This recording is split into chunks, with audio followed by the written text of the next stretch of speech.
પ્રથમ આપણે સંકલ્પ કરવાનો અને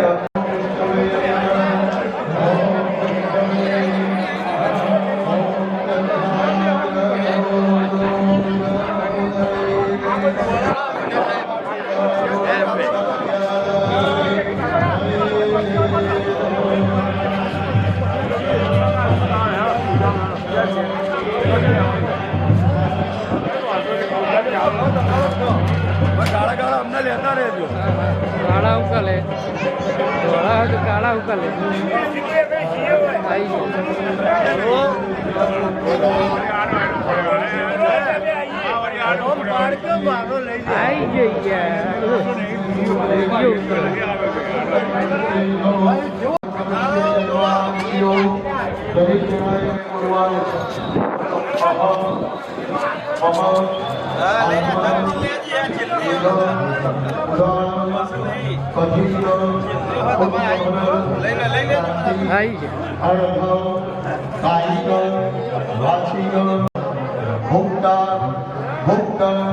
सकल मालिन्य दोष हेतवे मम मिलो हरे श्री प्रदीप आज बात કર્યા આજે સંકલ્પ કર્યો આજની પાછા આપણા શરીરની અંદર કાયિકના શરીર વડે પાપ બધાએ એક એક ગાયનું દાન કરવું આશા કે નહીં હું છું એટલે આપણા બધાએ યજમાનો એક એક ગાય મને આપવી પડે પણ મારે પણ બાંધવા માટે ઘર આગળ જગ્યા નથી તો કરવું પડે અને કરવાનો અમારી પાસે પણ હવે સમય નથી કારણ કે રોજ સવારે યજ્ઞો ચાલે કારણ કે પ્રાયશ્ચિત છે અને પ્રાયશ્ચિત માટે શું કરવાનું તો તમારે બધા કેટલો નાખો છો એ તમારા ઉપર ડિપેન્ડ છે પણ પાપમાંથી મુક્ત બનવા માટે ગાયોને દાન કરવાનું છે પછી કોઈ ત્વજે દાન એધદે પદમ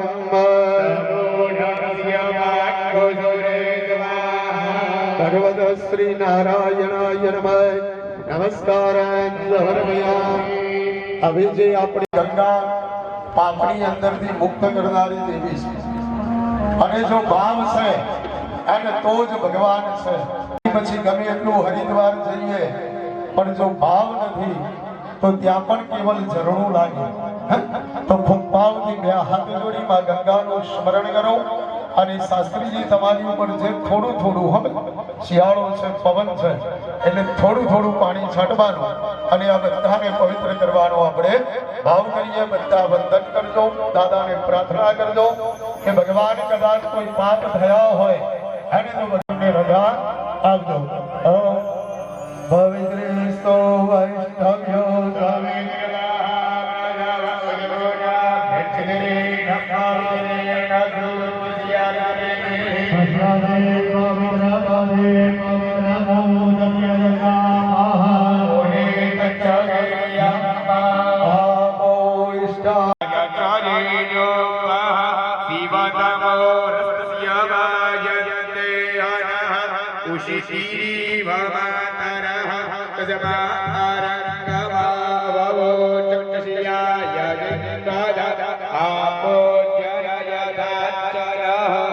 सर्वं पवित्रदांजास्तु अध देव ब्राह्मणा गुरु नमस्कारं गुरुदिया अध એ લઈ અને જગ્યા ઉપર ઉભા થઈ પ્રદીપભાઈ પાછળ બાબુ કાકાને કેશવ કાકાને હવે આપણે પ્રથમ દેવ જેવા બનવાનું છે એટલે આપણે લભ્યા અને ભગવાનને બતાવો પહેલા અને પછી આપણે અપની કરવાની ઓમ નમસ્તે રુદ્રમ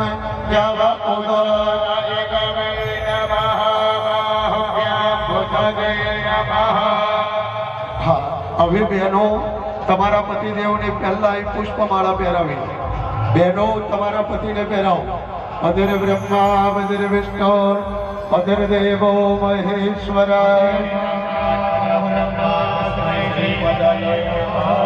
હવે ભાઈઓ તમારી ધર્મ પત્નીને પહેરાવો અત્ય મનોરમા દેવી મનોવૃત્તાનુધારણે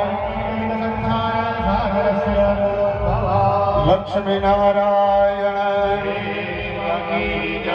ભગવાનને એવી પ્રાર્થના કરજો કે ભગવાન જે પુષ્પની માળાને શું કહેવાય? હાર કહેવાય. અને દાંપત્ય જીવનની અંદર ભગવાન એકબીજા પ્રત્યે હાર સ્વીકાર કરીએ ને એટલી શક્તિ અમને આપજો. આવો હવે ઉભા ઉભા જ બધા હાથની અંદર ફૂલ ચોખા લઈ લો. અને ભગવાન ગણપતિ બાપાની શરૂઆત કરી અને જગદંબા સુધીના દેવતાઓની રજા લઈશું. જ્યાં જ્યાં કે ભગવાન અમારા જ્ઞાનને ઉદિત કરજે.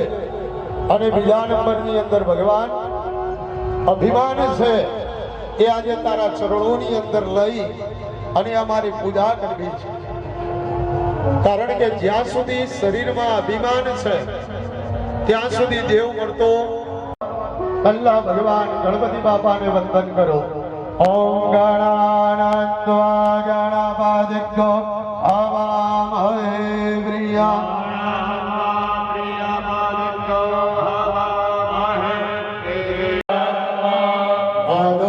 શ્રીમન્મહાગણાધિપતયે નમઃ. ભગવાન ગણપતિ બાપાને વંદન કર્યા ત્યાર પછી આપણું પાલન પોષણ કરનારું દેવ એ ભગવાન લક્ષ્મી અને નારાયણ બતાવ્યો છે. જો ત્રણેય કોઈ આદિનો હોય તો શિવ સિવાય કોઈનું સ્વરૂપ છે નહીં. અને તો ભગવાન શંકર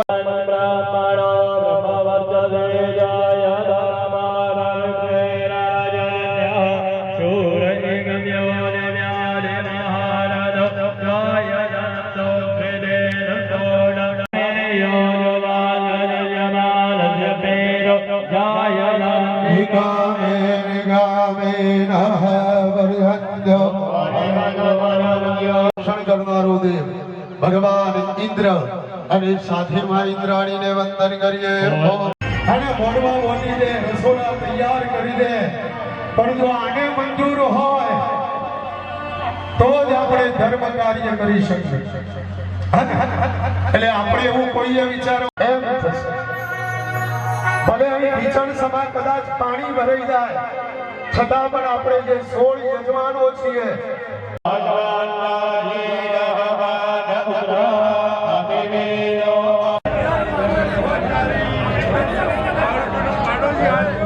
બીજી નાચના જ આચું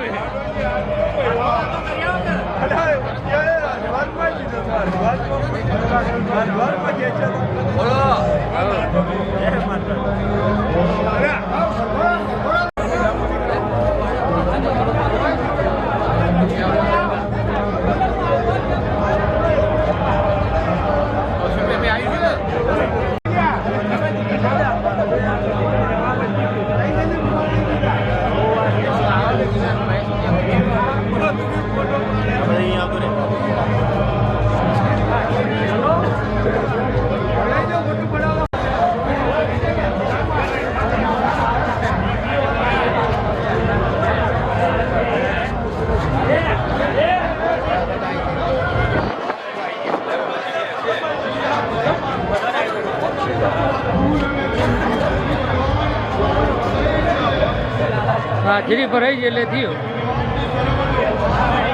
રિલેક્સ કરવાની ચોક ચોક લેતા રહેજો.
મહાદેવની જય.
તકલીફ પડે ભગવાન એટલે તમને જો